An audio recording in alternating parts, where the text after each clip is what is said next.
예수께서 거기서 떠나사 갈릴리 호숫가에 이르러 산에 올라가 거기 앉으시니 큰 무리가 다리 저는 사람과 장애인과 맹인과 말 못하는 사람과 기타 여럿을 데리고 와서 예수의 발 앞에 앉으심에 고쳐주시니 말 못하는 사람이 말하고 장애인이 온전하게 되고 다리 저는 사람이 걸으며 맹인이 보는 것을 무리가 보고 놀랍게 여겨 이스라엘이 하나님께 영광을 돌리더라. 예수께서 제자들을 불러 이르시되 내가 무리를 불쌍히 여기노라. 그들이 나와 함께 있은지 이미 사흘임에 먹을 것이 없도다. 길에서 기진할까요 굶겨 보내지 못하겠노라. 제자들이 이르되 광야에서 있어 우리가 어디서 이런 무리가 배부를 만큼. 예수께서 이르시되 너희가 떡이 몇 개나 있느냐. 이르되 7개와 작은 생선 2마리가 있나이다 하거늘 예수께서 무리에게 명하여 땅에 앉게 하시고 떡 7개와 그 생선을 가지사 축사하시고 떼어 제자들에게 주시니 제자들이 무리에게 주매 다 배불리 먹고 남은 조각을 7 광주리에 차게 둬두었으며 먹은 자는 여자와 어린아이 외에 4,000명이었더라. 예수께서 무리를 흩어 보내시고 배에 오르심에 마가단 지방으로 가시니라. 여기 보면 여자와 어린이 외에 이렇게 말씀하죠. 그때는 여자와 어린이들은 숫자에 계산에 들어가지 않았습니다. 그 시대가 그랬어요. 그때 오늘은 어떻습니까? 오늘은 여자의 위치가 아주 대단합니다. 가정에서도 남편들이 젊을 땐 모르네 나이 들면 부인에게 잘못 보이면 밥도 제대로 못 얻어 먹는다 그런 말이 있잖아요. 그만큼 이제 여자 위치가 높아졌고 여권 신장이 됐다는 얘기죠.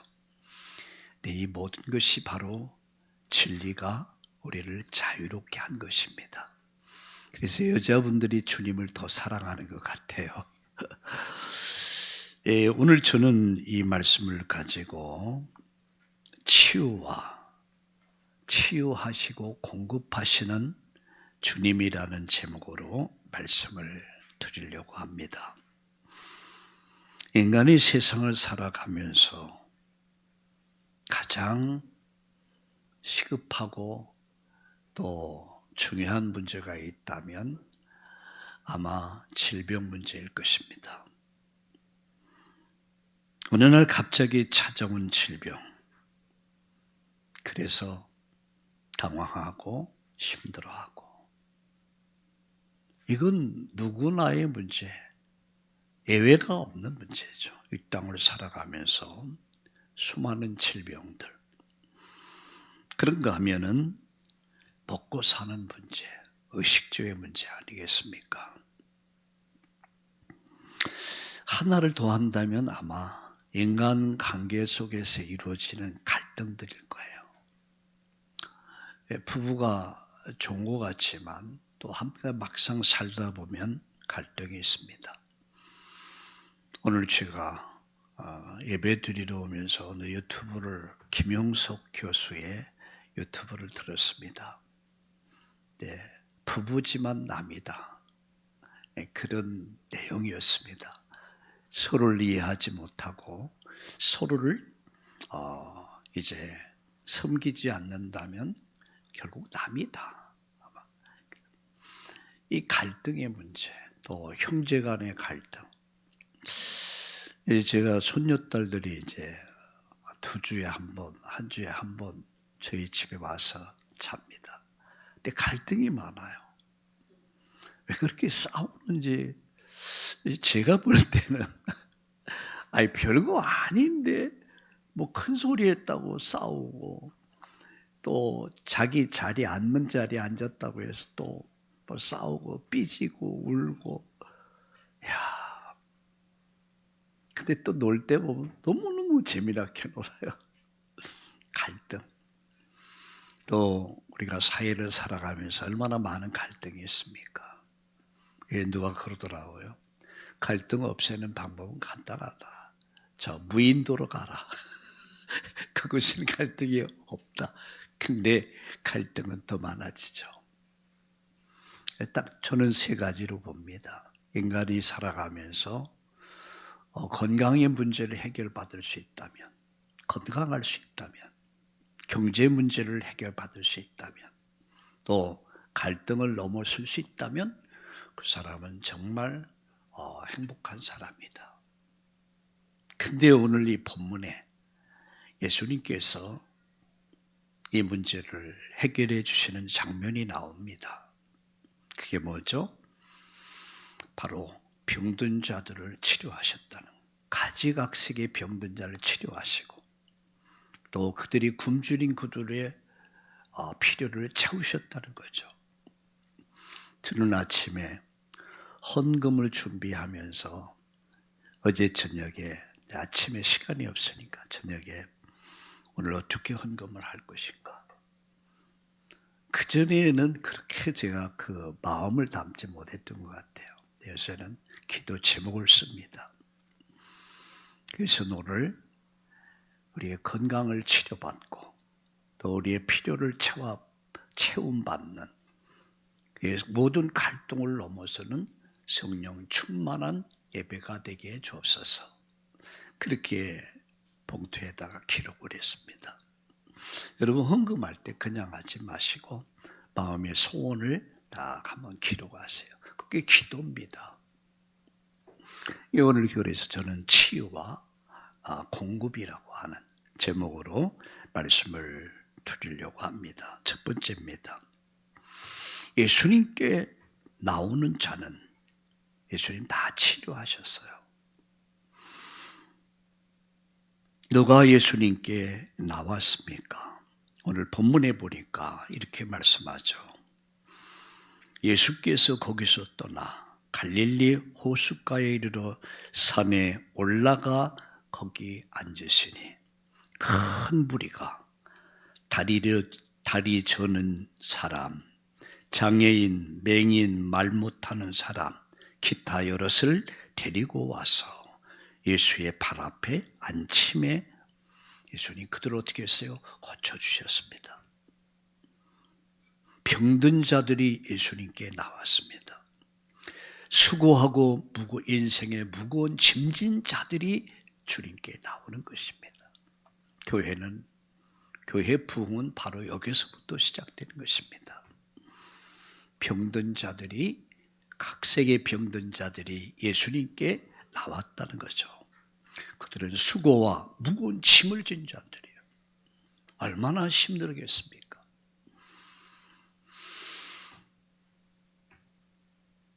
나름대로 몸이 아프고 나름대로 병이 들어오면 그 본인은 엄청 힘들겠죠.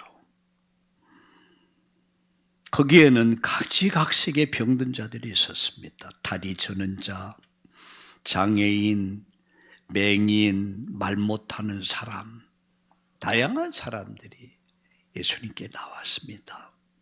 그래서 수고와 무거운 짐을 졌습니다. 그런데 예수님은 예수님의 능력으로 그들의 모든 병을 다 고쳐주셨습니다. 그래서 오늘 본문에 뭐라 했습니까? 고쳐주시매. 고쳐주시매. 시편 103편 3절에 보니까 내 모든 죄를 사하며 내 모든 병을 고쳐주시며 이렇게 말씀했습니다. 오늘 죄의 사유함을 받는 날이죠. 여러분의 모든 병이 고침받는 날 되기를 예수님의 이름으로 축복합니다. 그들이 각색의 병들이 다 치료받고 무엇을 했습니까? 하나님께 영광을 돌렸습니다. 이게 치유의 결과입니다.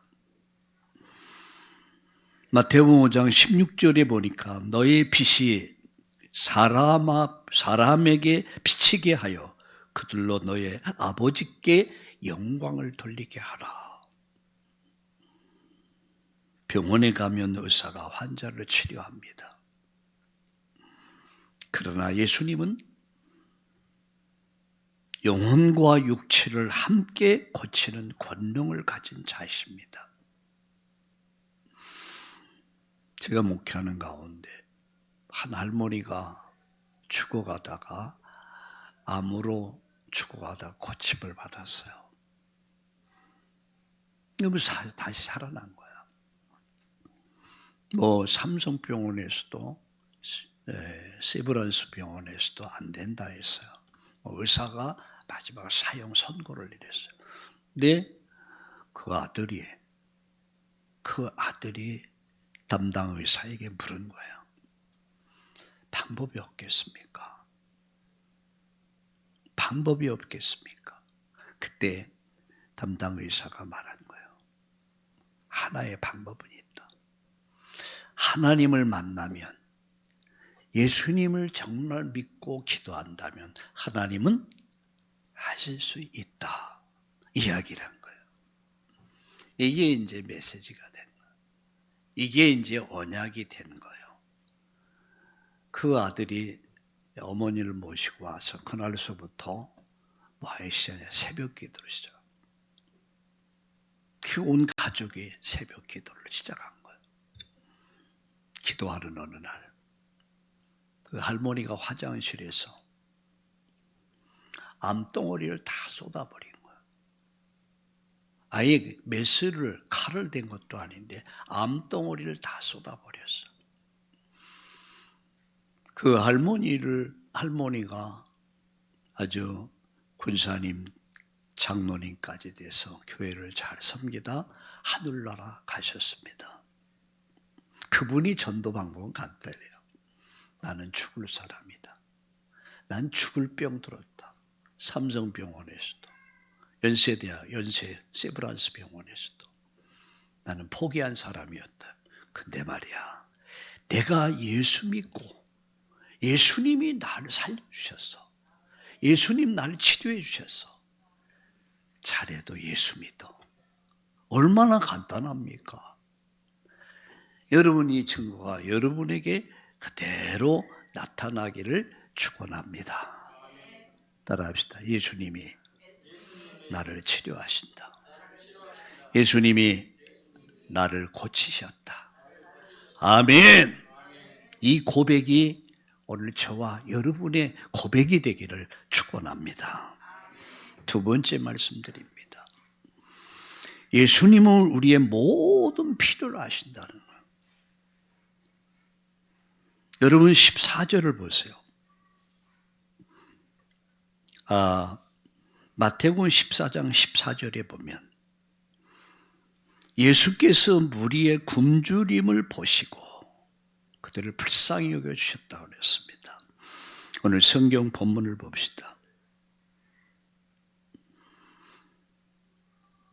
32절에 보세요. 예수께서 제자를 불러 이르시되 내가 무리를 불쌍히 여기노라.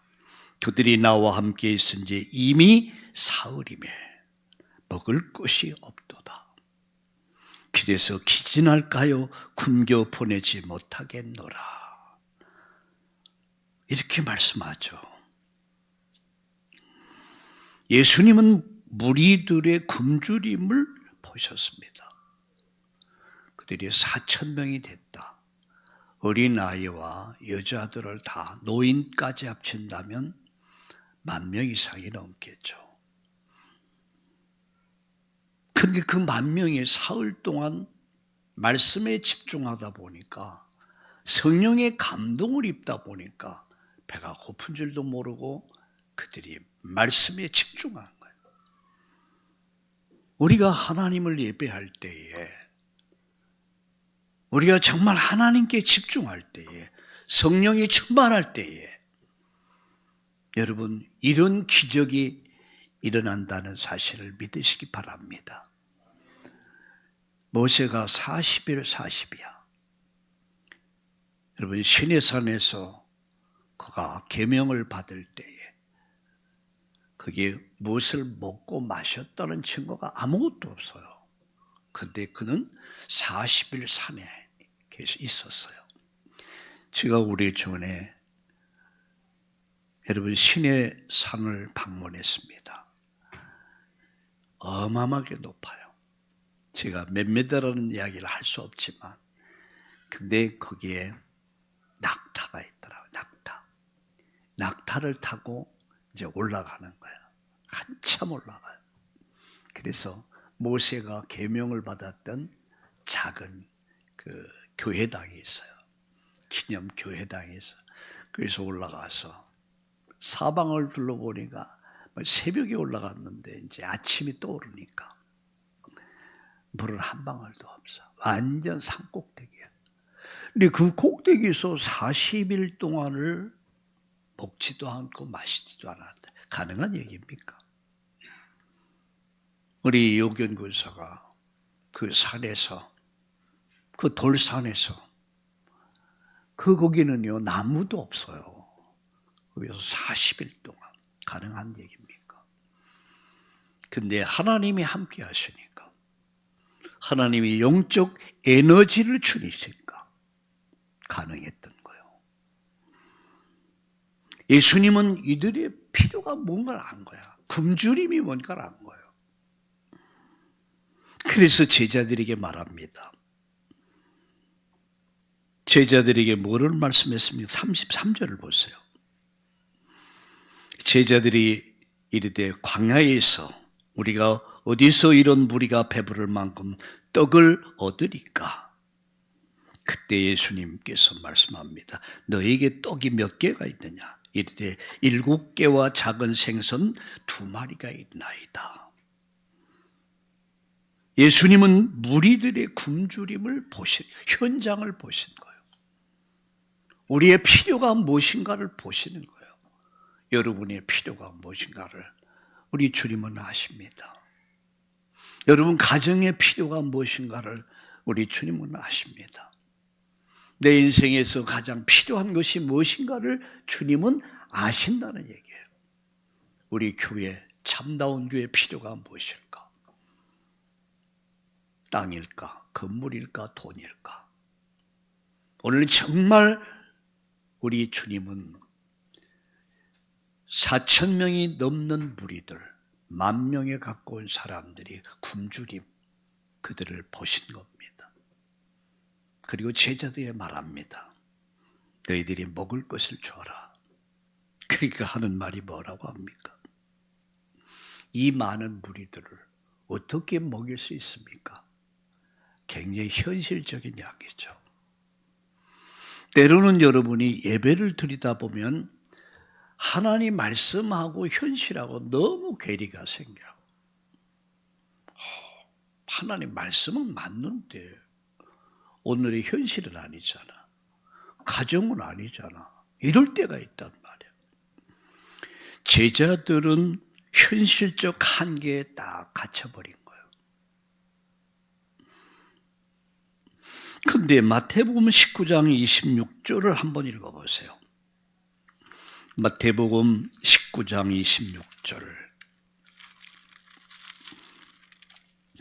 26절을 같이 읽겠습니다. 마태복음 19장 26절. 예수께서 그들을 보시며 이르시되 사람으로서는 할 수 없으나 하나님으로서는 다 하실 수 있느니라. 아멘. 사람은 할 수 없다. 그러나 하나님은 하실 수 있다. 사람은 여러분의 인생을 해결할 수 없습니다. 하나님은 사람은 여러분 가정의 문제, 사회 문제, 국가의 문제, 오늘의 현실의 문제를 해결할 수 없어요. 그러나 따라합시다. 하나님은 하실 수 있다. 믿습니까? 하나님은 하실 수 있다. 하나님은 하실 수 있다. 그래서 우리가 기도할 때마다 하나님 감사합니다. 주님 찬양합니다. 주님을 사랑합니다. 주님께 맡깁니다. 불쌍히 여겨 주옵소서. 도와주옵소서. 그리고 우리가 그렇게 기도하는 거예요. 사람은 할 수 없단 말. 한계 앞에 딱 섰버리면, 현실적인 문제 앞에 서면 다 불신앙이 나와요. 여러분, 오늘 제자들을 보세요. 우리는 할 수 없다는 얘기야. 이 많은 사람을 어떻게 먹입니까? 그때 예수님께서 말씀합니다. 여러분, 구절을 보세요. 아니, 성경을 보세요. 34절 보세요. 예수께서 이르시되 너에게 떡이 몇 개가 있느냐? 이르시되 7개와 작은 생선 2마리가 있나이다. 아니, 지금 4,000명을 앉혀놓고 7개, 떡 7개와 생선 2마리. 예수께서 무리에게 명하여 땅에 앉게 하시고 그들을 다 땅에 앉게 하셨어요. 4,000명, 10,000명이 움직이니까 얼마나 많습니까? 그리고 36절 보세요. 떡 7개와 그 생선을 가지사 축사하시고 떼어 제자들에게 주시니 제자들이 무리에게 주매 다 배불리 먹고 남은 조각을 7광주리에 차게 하여 거두었으며 먹는 자는 여자와 어린이 외에 4,000명이었더라. 예수께서 무리를 흩어보내시고 배에 오르사 마가단 지방으로 가시니라. 이렇게 말씀합니다. 예수님은 작은 것을 사용해서 큰 일을 이루셨습니다. 작은 것, 작은 생선 7마리, 떡 2개. 우리가 얼른 봤을 때는 별 볼 일 없는 거예요. 우리 교사들 카톡방에 제가 들어가 있거든요. 근데 딱 카톡에 떴는데 보니까 아마 주일학교의 재정이 이렇게 아이들의 작은 고사리 같은 손으로 한 헌금이 많이 채워져 있더라고요. 이것을 어떻게 사용하면 좋겠습니까? 라고 이렇게 올라왔더라고요. 얼른 생각을 했어요. 이건 보통 돈이 아니야. 이건 아이들이 1,000원, 2,000원 이렇게 모아서 만들어줬는데 이 돈을 가장 가치 있게, 의미 있게 하나님 기뻐하는 일에 쓰는 것이 좋겠다. 라고 제가 답을 했습니다. 작은 것 아니에요. 우리의 작은 헌신이, 수고가 이게 큰 역사를 이루는 거예요. 여러분이 드려진 작은 헌금과 헌신과 수고가 하나님 나라 이루고 세계 복음화하는 일에 쓰임 받는 거랍니다. 저는 늘 우리 아이들을 위해 기도할 때 그런 기도합니다. 하나님, 비록 지금은 어리고 작지만 이들이 성장해서 복음 엘리트가 되어서 이들이 복음 엘리트로 성장해서 정치, 경제, 사회, 교육, 문화를 바꾸고 세계 역사를 바꿀 수 있는 이런 복음의 사람이 되게 해 주옵소서. 제자가 되게 해 주옵소서. 꿈을 갖는 거예요. 큰 꿈. 믿음을 갖는 거예요. 여러분, 큰 꿈을 가지고 믿음 가지고 기도한다면 반드시 기도는 이루어진다는 사실을 믿으시기를 주의 이름으로 축원합니다. 작은 헌신. 우리 한번 따라합시다. 우리의 작은 헌신이 큰 열매로 맺혀진다. 아멘. 여러분의 작은 수고를 그냥 넘기지 마세요. 마지막, 예수님은 필요를 풍성히 채우십니다. 여러분, 35절에 뭐라 했습니까? 무리가 배불리 먹고.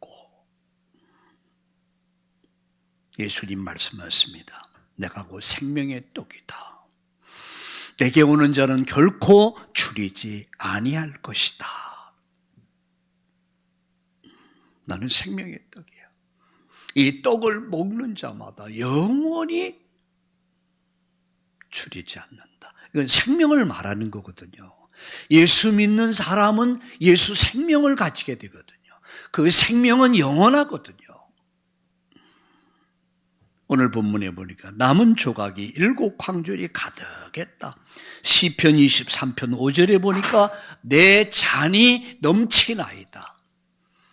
여러분 인생에 건강이 따르고 경제가 따르고 모든 관계가 복음으로 화목되고 여러분 인생에 잔이 차고 넘치는 간증이 있기를 축원합니다.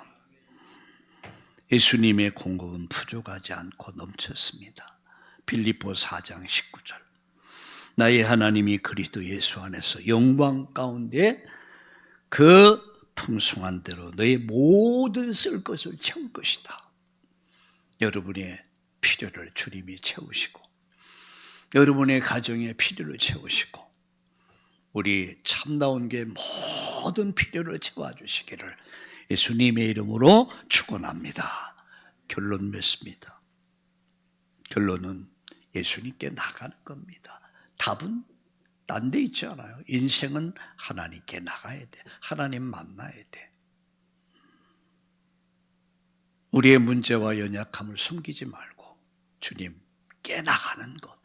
두 번째 결론입니다. 예수님의 긍휼을 신뢰하사 우리의 필요를 아시는 주님께 그분을 의지하자. 세 번째 결론입니다. 예수님의 풍성한 공급을 기대하자. 때를 따라 돕는 은혜를 기대하면서 이번 한 주간도 응답을 체험하고 누릴 수 있기를 다시 한번 축원합니다. 축원합니다. 축원합니다. 우리 주님 감사합니다. 오늘로 내 인생의 해답이신 응답이신 결론이신 주님께 나가는 날 되게 하시고 주님의 긍휼을 신뢰하고 주님의 풍성한 공급을 기대하면서 오늘 우리 모든 성도들이 영육이 치유받고 저들의 필요가 채워지고 하나님의 구원을 보는 마침내 그 역사를 보는 복음의 증인 되게 하여 주시옵소서. 이 전을 찾는 수고하고 무거운 짐진 자들마다 진정한 자유와 해방을 얻게 하시고 해답, 응답, 결론을 누리게 하여 주시옵소서. 예수님의 이름으로 감사하며 기도드립니다. 아멘.